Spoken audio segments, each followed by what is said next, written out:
got another box to package.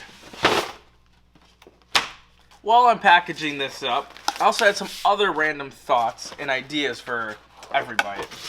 So one of the ideas I was thinking about, currently how it's all set up, we have 6 different brownies, 6 different cookies, kind of pair them all together to give you 12 different products.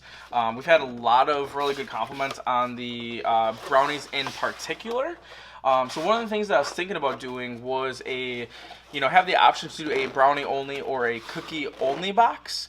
So you have that option. You basically get 2 of each flavor.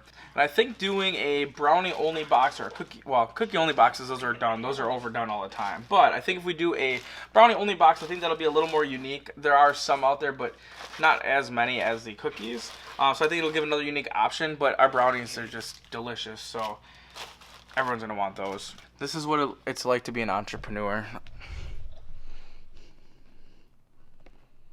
TikTok and nothing. Well, first of all, it's the week of Christmas, and my business is closed. Packing the box. Packing the box. All right, we got that box all packaged up, ready to go. We're going to give that to Mike Boosie. All right, so giving it to you, what are you doing with the box? I'm going to give this to one of my clients as a Christmas present. Oh, that's awesome. So, yeah, that's what a lot of them have been so far. Just had another order of 4 more boxes come through. Same thing, they're giving them to their clients as Christmas presents. Really good idea to do that. Definitely love it and definitely appreciate it. Yeah, I guess I just look at it as one small business supporting another local small business, and works for everybody. Yeah, exactly. So definitely love that. We try to support other businesses as well.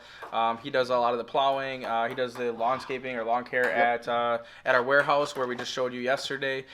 So if you are looking for lawn maintenance or any plowing, definitely give Mike a call. I'm going to actually talk to you about plowing the warehouse after the snowstorm. So We'll take care of it. as I'm editing this video, I'm realizing that Tim pretty much screwed up a lot of the footage and made it not in focus, so just want to take a moment to thank Tim. So like with this storm coming up and everything, how does that work for you with like how do you plan out your night and all that stuff? And like do you sleep more during the day when the storms come at night? So if you talk to any snowplow contractor, the night before or the day before the storm, you don't sleep at all because you get snowplowers anxiety. So you're constantly up checking the phone, checking the weather. You're out making rounds, seeing what's happening. They call them winter patrols. So check parking lots.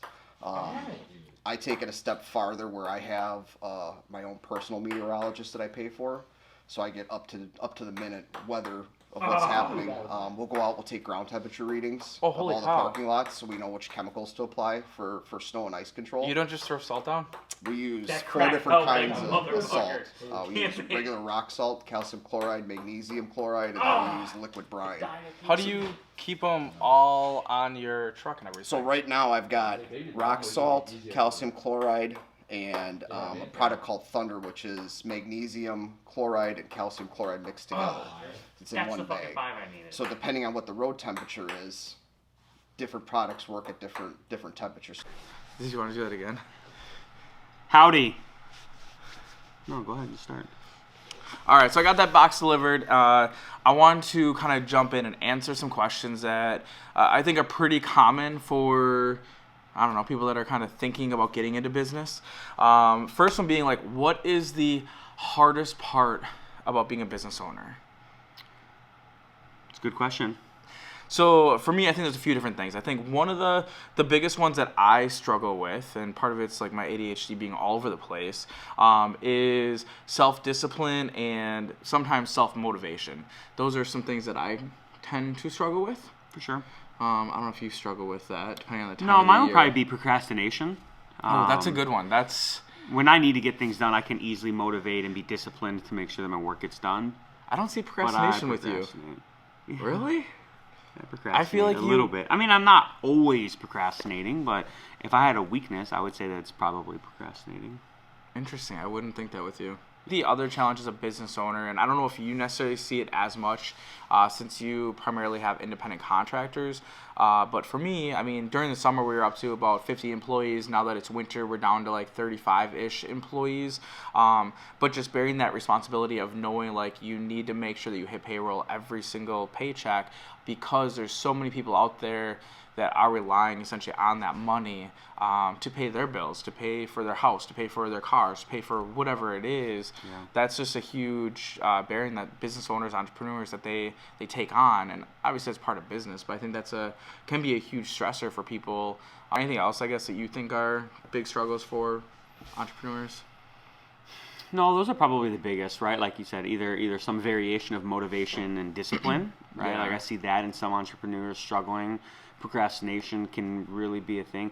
Time management, if you're poor at time management, or organization, if you don't have the ability to stay organized. My wife will laugh that I'm talking about organization, but business organization is just a little different, right? Like I'm a little bit more chaotic in some stuff, but you've got to remember deadlines. You've got to remember ordering things. You have to remember conversations that you've had in the past with people. There's just so many little details that you have to remember, and so many hats you have to wear. It separates the people, in my opinion, from like the really strong, good entrepreneur and just someone who's kind of making it, or maybe they're struggling or whatever. And the good thing is there's so many tools out there that if there are certain areas you struggle with, you can hopefully find some tools to be able to help with that. What do you view as some of the best parts about business? My favorite thing about being an entrepreneur is the networking, the ability to just go out and communicate with people and sit down and have a conversation. And today we went to lunch, right? And it was Jordan and Jack and I. We're also friends outside of work, but then we met with Al. He's a lender here locally, and just building that relationship and networking and having casual conversations and also having business conversations.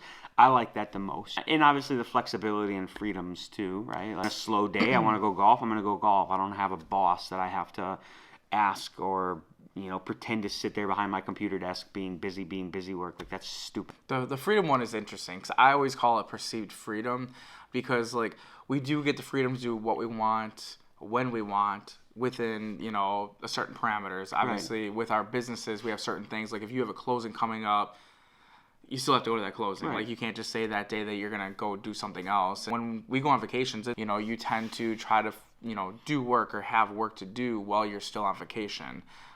Whether it's to the Dells, to Jamaica, to Florida, to whatever it is, typically you're bringing your laptop with you because you're going to have stuff to do. You're going to have fires to put out, whatever it is. So you do get all of that. But then on the flip side, I don't know, normal people, they work their 40 hours a week. For us, it's sporadic. Yeah, we don't really have like a work week. It's pretty much you're on all the time. You get times off or away from the office per se, but you're always have to be in business mode for when something happens. I've been recruiting newer agents the last couple of months. I've had meetings with them, and I tell them the easiest way that I can describe it to you so people understand it is imagine having a job where you're on call 24/7. But what they don't see and they don't remember is the nights that I'm away and my kids are doing stuff, or we have plans that I sacrifice and I don't go to events, or the weekends where, last year my family went to a pool party and we had this big event that we were going to go to. I showed houses for 10 hours that day. Like, that happens all the time. People don't recognize that because that's not the stuff that we glorify, right? That's not the stuff that we post as consistently. I try to do it sometimes, but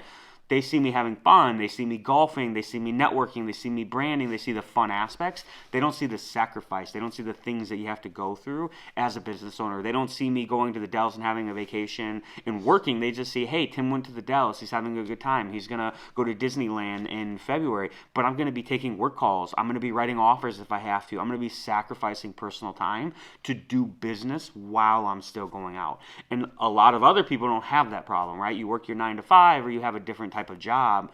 You go to your job, you go on vacation. People are like, don't call me, I'm on vacation. Like, my work's calling me, I ain't gonna answer this. You just hang up, Yeah, I don't do that. Different, it's pretty much it's a lifestyle, I think, being an entrepreneur. It's not a job per se.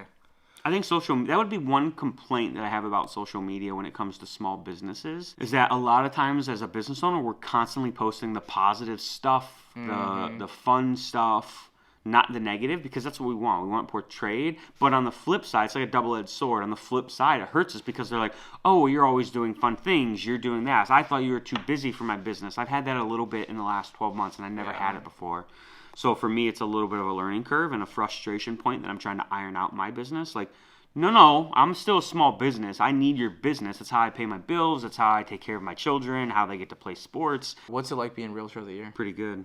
Not everyone can get Realtor of the Year. Some people still have to continue to work hard to do that, but no, it's a great thing. What I love about Realtor of the Year is it's not it's not focused on sales. It's not a sales thing. It's not what kind of volume you do. I am a top 5% realtor when it comes to that, but it's not about that. It's about how you give back to your community, how involved you are in your community, what kind of impact you're making on your community, and that's what's important to me. Yeah, and I think you give a lot of that credit too of, even though it's an individual award, I think you give a lot of that credit to your team and the team that's around you. Definitely. Everything that we do is brainstorming together as an office, as a small committee, and then we kind of branch into our office. Everyone is included in all the different activities that we're doing. It's super cool to see that. We're very like-minded. When I recruit people, I try to get people that are like-minded to me. So it's just we're all kind of in sync when it comes to supporting the community and supporting causes and really giving back. All right. Well, thank you so much for watching. Appreciate it. Have a good snowstorm coming up and all that stuff. So happy 2022 blizzard. Sounds good. So I will see you next time. Thanks for watching, and like, subscribe, and all that fun stuff. Thanks.